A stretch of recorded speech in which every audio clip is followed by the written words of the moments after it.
Alright guys, how are you doing? Go for ESO here today. Today I'm bringing you guys a build video for the Morrowind update. With Morrowind came the no longer reduced cost and a much more difficult type of way to sustain, because sustain for the past couple of patches has been overly overused. You could run full DPS setups on characters such as Nightblades with barely reaching 1k recovery and sustaining better than people with 1.6k, 1.7k recovery that run a lot less DPS. A lot of characters like DKs and Templars and even Magicka and Stamina Nightblades have all gotten and received massive nerfs to sustain. So today I'm bringing you this Magicka Nightblade build video, and I hope you all enjoy it. It took me a little while coming up with this build because I was still hellbent on using my old build this patch, and I still use that build a lot. But this build is definitely a lot harder hitting build with still really great sustain. So let's start off getting the character sheet. Rocking 43.4k mag, massive magic recovery. This is what you have to do this patch. 1.8k, 15k health with 13k stam. I'm not running tri-stat. I'm also rocking 700 stam. You're gonna see how I'm getting these stats in a second. Spell damage almost 2k unbuffed with 43.9% crit, 14k spell, and 12k physical. 3.1k spell impenetrable. All points into Magicka. I am max CP. I'm a dark elf. I'm running the shadow, and I'm running this. It is the Witch Mother's Potent Brew, so it gives you max mag, max health, and mag recovery. I don't actually have to use this on this build. You can use Bystat if I have some character.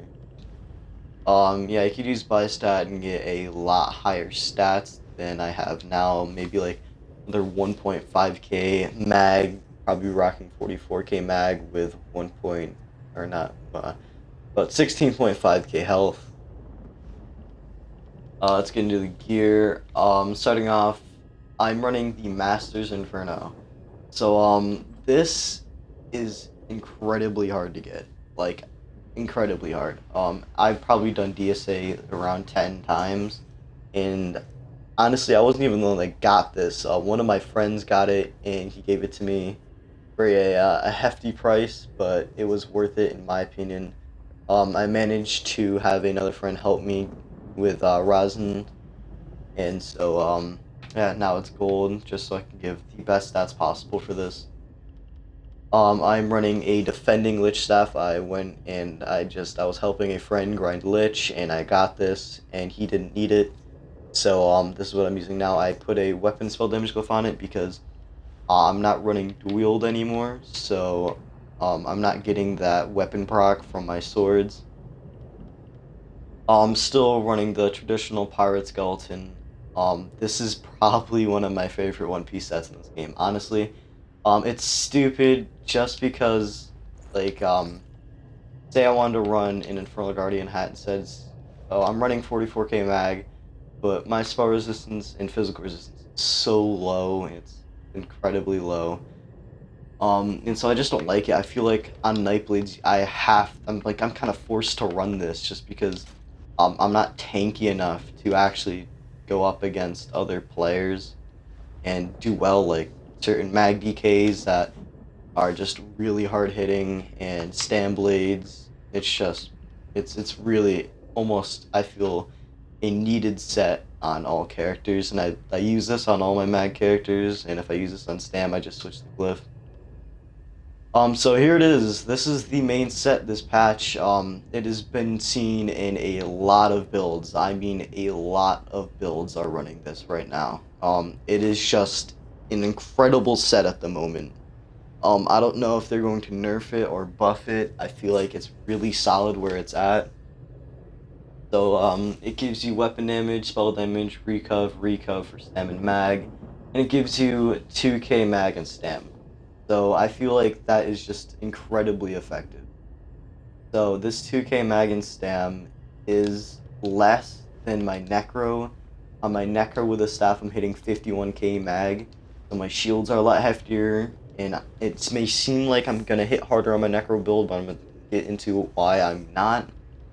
Then I'm running a Glove of the Lich on the body just for that extra light piece, because if not, I would end up running um, 3 heavy, 4 light, and I just wanted that 5-2 so I could get 2 piece heavy to be a little bit tankier, and then my 5 light just to give me all the passives. All impen, all mag glyphs. Then get into the jewelry. I'm running 3 lich pieces for jewelry, all golden spell damage glyphs on them. You can run a recov, but it's really not needed because we'll be hitting over 2k recov, and you don't need that.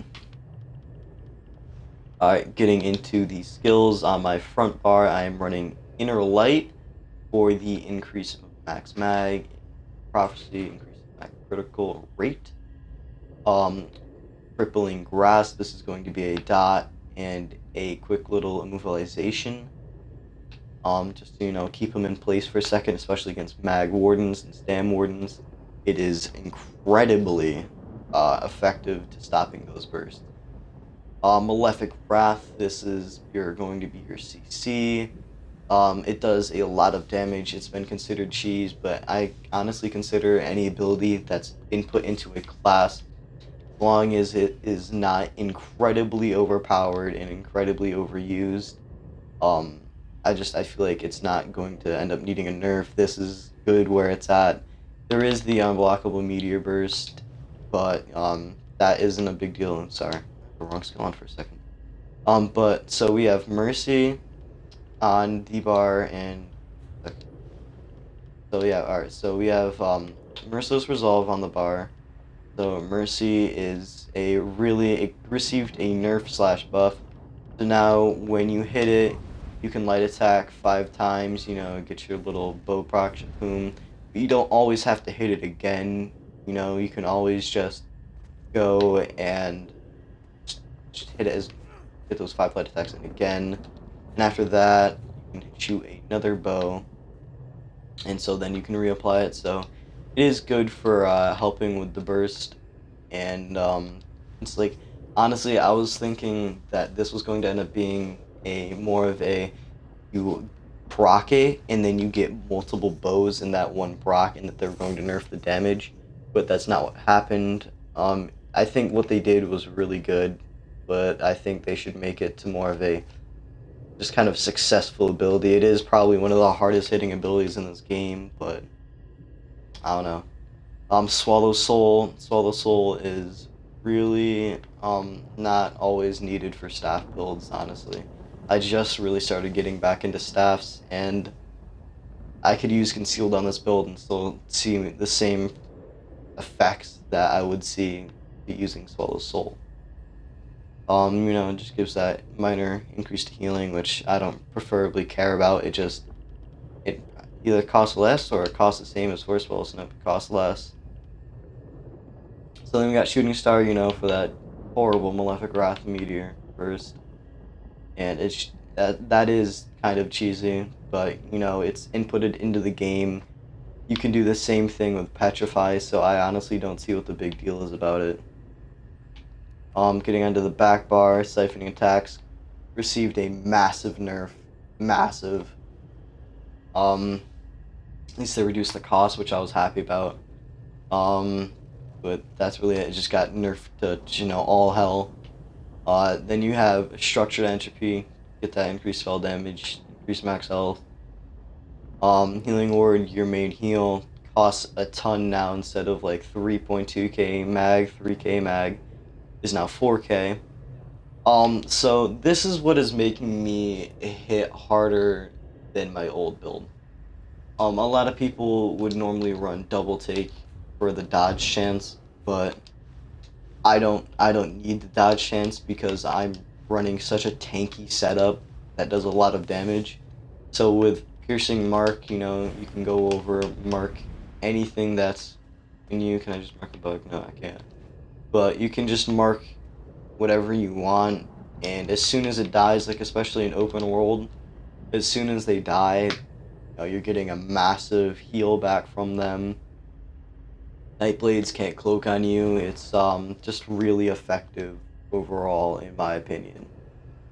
Then we have Harness Magicka received not really anything, but more of a nerf in my opinion, just because of the increased costs. So now you're actually getting a little bit less mag back than what you're spending on Harness Magicka, but you'll still need that extra shield because I'm still running some pretty heavy shields. Then we have Soul Harvest on back bar. You can run it on front bar. It's really the reason I'm running it on my front bar is because I want more DPS on my front bar than I do on my back bar, because my back bar isn't really needed for max mag besides maybe for shield. But other than that, I don't need it on my back bar. Alright, let's get into CP. 30 into Warlord. I can sustain my stamp fine. With Shacklebreaker, honestly, I wouldn't need to do this, but there's literally nothing else to put it in. Like, there's just no other good CP options to put it in. And we have Siphoner. This is a super cancerous thing that they put in. I honestly don't know why they put this in. It is really stupid, and it really is more of like using a poison than anything. But like I said, like, what am I gonna do? Put it in Sprinter or Tumbling? Like, I don't dodge roll a lot. I more so block attacks than anything. So I don't know, maybe like Shadow Ward. I don't know, but this is really cancer. Then 100 into Arcanist. Get whatever I can from this. 15% increased mag recovery. I'll take it, even though this thing I'm pretty sure can reduce your mag recovery by 15% if you stack 100 to it. So that's just stupid. And I have 40 into Tenacity. Especially fighting Stamblades this patch. Like, I'm out of mag, like, the first, like, 1 minute. So I'm running Lich. If I don't have potions, it is almost, like, I'm going to have to start heavy attacking to get my mag back. It is just really hard to sustain against, like, stam builds. Mag builds I can do, like, off to well, just because my harness gives me a good amount of bag, maybe like 3.5k back. This tree, 72 into Elfborn. I had 73 last patch, decided to change it up because new CP was brought in. I just went for 23%. This is probably the most effective way of putting my CP I've ever put in. I stack a lot into crit damage. All my builds have been focused around crit damage, which may seem stupid going up against Mag Sorks and stuff, but against Mag Sorks I'm still hitting like a truck no matter what, just because I'm running high max mag, or I'm running tons into penetration at points, like if I'm using spinners. Other sets, it doesn't really matter, just I feel like this is highly needed to run a ton into Elfborn. 100 into Elemental Expert. They nerfed Elemental Expert to the ground. You could probably get away with running 75 into this and still being just as effective. Like, stacking 15 into this instead of, I don't know, like 100 into this. You could run 85 and then 15 or 75, 25, whatever you want. But I just, I like to keep it at 100, it's just my personal preference. 38 into Mastered Arms. Increase your damage channel with direct damage attacks. This is a new CP setup, or a new CP tree kind of perk.